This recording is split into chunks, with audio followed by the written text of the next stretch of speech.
Estamos de vuelta con Enfoque 21, esta noche tratando qué pasa, problemas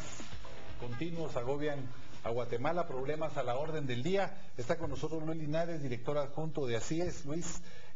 antes del corte conversábamos sobre el tema de la corrupción. Yo recuerdo que este ha sido un tema recurrente. En la época de la democracia cristiana del presidente Vinicio Cerezo se empezaron a hacer señalamientos de corrupción. Años después, el presidente en una declaración particular decía, mire, ahora sí hay corrupción, nosotros apenas nos quedamos con los vueltos. ¿Qué pasa en Guatemala? ¿Por qué hay tanta corrupción? Se acaba de aprobar una ley que evidentemente leyes existen, pero el problema es que no se ve una voluntad de combatir y terminar la corrupción. Sí, creo que esto que aludías al principio, digamos que el proceso, la corrupción que inició o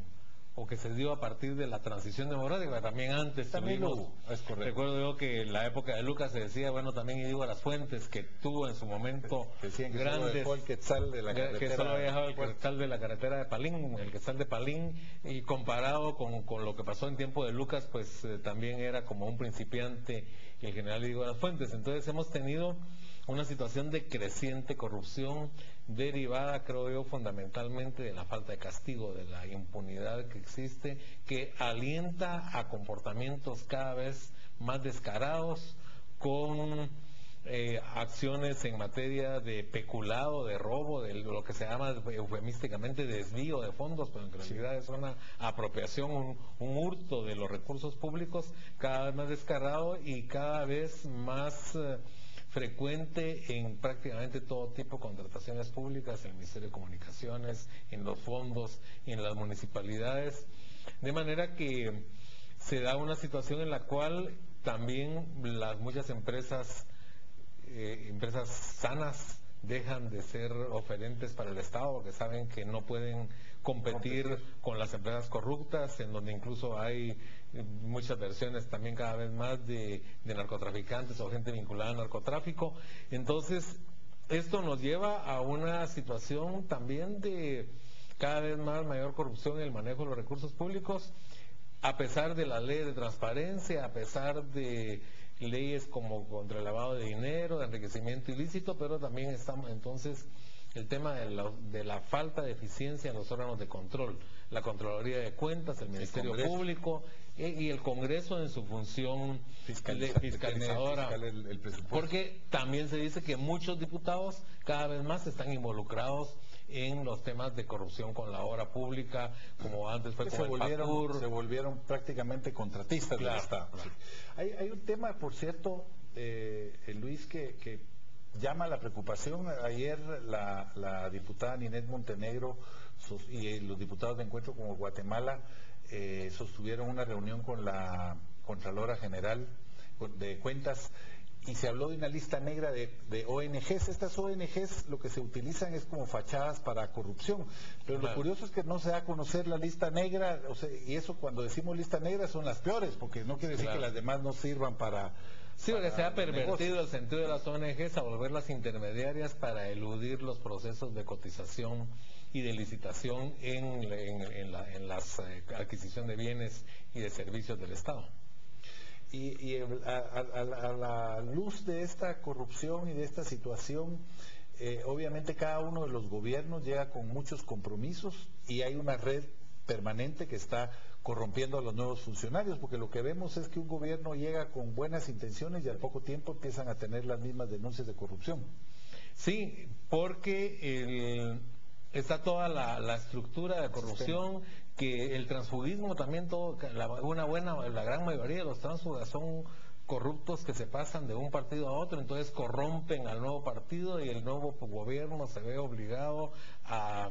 transar con ellos para mantener la mayoría parlamentaria, en fin. El tema de la utilización de ONGs, que debiera de una muestra de voluntad del gobierno, sería erradicar de tajo absolutamente la utilización de intermediarios para los contratos de suministros y de obra pública, que esa contratación sea directa entre la empresa constructora y el Estado. No tiene por qué haber un costo de intermediación entre el Estado, una ONG y el ejecutor físico propiamente, y que la Contraloría cumpla con su función de efectivamente fiscalizar. Porque, por ejemplo, ayer en un medio de prensa también se señala incluso cosas simples como las exacciones ilegales de municipalidades al ingreso en algunas poblaciones, incluso en la Antigua. Y la Contralora dice que bueno, que van a investigar y que ahora van a ponerse a ver el tema de los ingresos, cuando todo el mundo la Contraloría tiene la obligación de controlar el ingreso, la legalidad del gasto, pero también la legalidad del ingreso. Y ese ingreso que están cobrando las municipalidades es evidentemente ilegal. Entonces, en cosas tan pequeñas no hay una acción de la Contraloría, mucho menos en estas cuestiones donde hay millones de por medio. Luis, si nos vamos a las instituciones que deberían generar esa confianza, el Congreso de la República, tradicionalmente ha tenido mala fama, mal prestigio, poco reconocimiento los congresos, pero obviamente debiera ser el medio más digno del país, por así decirlo, porque es el que representa mejor el sistema democrático. Y sin embargo este Congreso está terminando como uno de los peores que yo recuerde, por lo menos desde 1986 a la fecha. Sí, estamos viendo incluso una situación de transfugismo prematuro que no se daba en otras, que no se dio